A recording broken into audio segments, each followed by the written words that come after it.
जुमे खां बाद पाण सॻोरा सल्लल्लाहु अलैहि वसल्लम मदीने में दाख़िल थिया ऐं उन ॾींहुं ही शहर यसरिब जे बजाइ मदीनतु रसूल जे नाले सां मशहूरु थियो, जंहिंखे अॻिते हली मुख़्तसर मदीनो चयो वियो। उहो ॾींहुं निहायत ताबनाक ऐं तारीख़ी ॾींहुं हुयो। मदीने जूं गलियूं ऐं गस तक़दीस ऐं तहमीद जे कलामनि सां गजनि लॻियूं।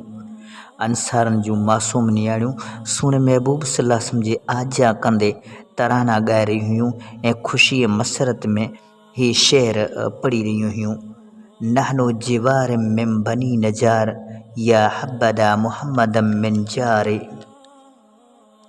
उन मासूम नियाणियुनि जी पाक मोहब्बत जो जवाबु सुहिणे महबूब सल्लल्लाहु अलैहि वसल्लम शफ़क़त सां ॾिनो। उन्हनि सां ॻाल्हियूं कंदे पाण सॻोरनि सल्लल्लाहु अलैहि वसल्लम जिन पुछियो त छा अव्हीं मूंखे चाहींदियूं आहियो? उन्हनि चयो त हाओ सुहिणा, असीं अव्हांखे ॾाढो चाहींदियूं ऐं घुरंदियूं आहियूं। जाननि जे सरदार सुहिणे मुस्तफ़ा सल्लल्लाहु अलैहि वसल्लम फरमायो त मां बि अव्हांखे चाहींदो आहियां।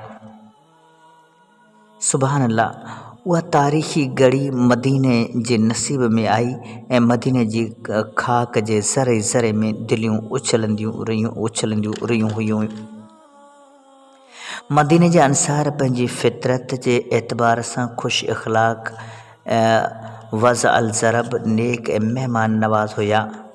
अंसार जेतोणीकि एतिरा दौलतमंद न हुआ, पर हर कंहिंजी इहा आरज़ू हुई त सुहिणो मुस्तफ़ा मुंहिंजे घर रहे।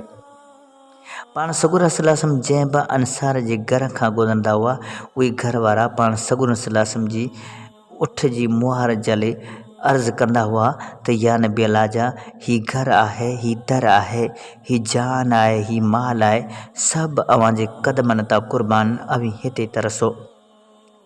पर सुहिणो नबी सल्लल्लाहु अलैहि वसल्लम फरमाए रहियो हो त हिन उठ जी वाट छॾे ॾियो, इहा अल्लाह जी तरफ़ां मामूर आहे। पोइ उठ लॻातार हलंदी रही, पोइ उन जाइ ते पहुती जिते हींअर मस्जिद नबवी आहे। उते उठ वेही रही, पर पाण सॻोरा सल्लल्लाहु अलैहि वसल्लम उठ तां हेठि न उतरिया। आख़िरकार वरी बि उठ उथी थोरो परे वेही, वरी वापसि साॻी जाइ ते वेही, पोइ पाण सॻोरा सल्लल्लाहु अलैहि वसल्लम हेठि तशरीफ़ वठी आया। इहो पाण सॻोरनि सल्लल्लाहु अलैहि वसल्लम जे नानाणे जो बनु नजार जो पाड़ो हो। उठ जो उते विहणु अल्लाह पाक जी तौफ़ीक़ सां हुयो, छो जो पाण सॻोरा सल्लल्लाहु अलैहि वसल्लम पंहिंजे नानाणे में रही उन जी इज़त वधाइणु घुरिया थे। हाणे बनु नजार वारनि पंहिंजे घर वठी वञण लाइ रसूलुल्लाह सल्लल्लाहु अलैहि वसल्लम खे अर्ज़ु करणु लॻा। सही बुख़ारी में हज़रत अनस रज़ियल्लाहु अन्हु खां रवायत आहे त नबी करीम सल्लल्लाहु अलैहि वसल्लम जिन फरमायो त असांजे किन माण्हू जो घर हितां खां वधीक वेझो आहे। हज़रत अबू अयूब अंसारी रज़ियल्लाहु अन्हु अर्ज़ु कयो त सुहिणा, मुंहिंजो घर हितां खां तमामु वेझो आहे। पाण करीम सल्लल्लाहु अलैहि वसल्लम जिन फरमायो त वञ, असांजे रहण जो बंदोबस्तु कर। अबू अयूब चयो त या रसूलल्लाह, अव्हीं ॿई हलो, अल्लाह पाक बरकत नाज़िल कंदो। पोइ त अबू अयूब अंसारी रज़ियल्लाहु अन्हु पंहिंजी क़िस्मत ते नाज़ करे रहियो हो। हिन माण्हू जी क़िस्मत चमकी हुई ऐं माण्हू अबू अयूब खे मुबारकूं ॾिनियूं त अबू अयूब, तोखे मुबारकूं हुजे जो घर वेठे तोखे इहा दौलत मिली हुई।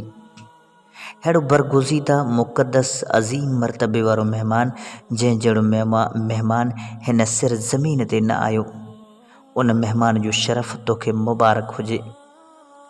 अबू अयूब जूं तशकीर आमेज़ निगाहूं जवाबु ॾेई रहियूं हुयूं त अल्लाह पाक मूं ग़रीब ते अहसान कयो आहे। ऐं अबू अयूब, हाणे न तूं हिन दुनिया ते आहीं, न तुंहिंजो ग़रीबाणो घर मौजूदु आहे। तूं क़बर जे हवाले थी वएं, पर दुनिया में जेका तो ऐं तुंहिंजे घर वारनि सुहिणे मुस्तफ़ा सल्लल्लाहु अलैहि वसल्लम सां वफ़ादारी कई, महिमानी कई, अल्लाह जी रहमत सां फिरदौस वारी जन्नत में तूं बि सुहिणे मुस्तफ़ा सां गॾु हूंदे। मुंहिंजे तरफ़ां ऐं क़यामत ताईं अचण वारनि हुज़ूर सल्लल्लाहु अलैहि वसल्लम जिन जी उम्मतियुनि पारां तोखे रऊफ़ ऐं रहीम नबी जी महिमान जूं मुबारकूं हुजनि।